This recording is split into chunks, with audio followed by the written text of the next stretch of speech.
काखर मेर गोठियावो हवव कले चुपना तरसत है चोला भारी तोला पाए बर संगवारी पानी बिना तरसे जैसे मछली चंदाल देख देख के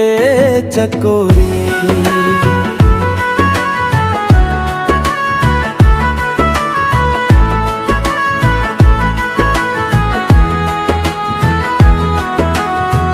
बड़ खुशियाली आइच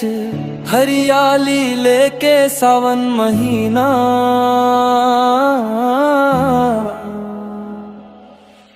छीन मटूट के बिखर गे जैसे शीशा के आईना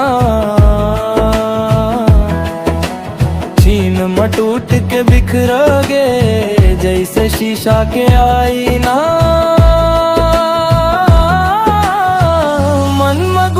भईगे भारी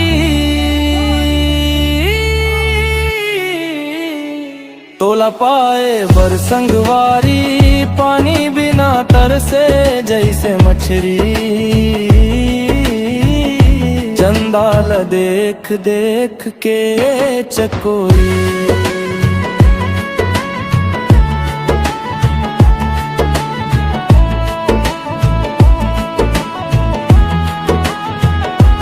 काला मैं सुनावो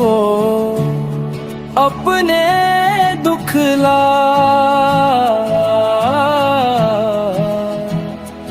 काखर मेर गोठियावो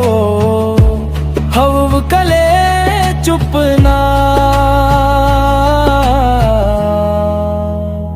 तरसत है चोला भारी तोला पाए बर संगवारी पानी बिना तरसे जैसे मछली चंदाल देख देख के चकोरी।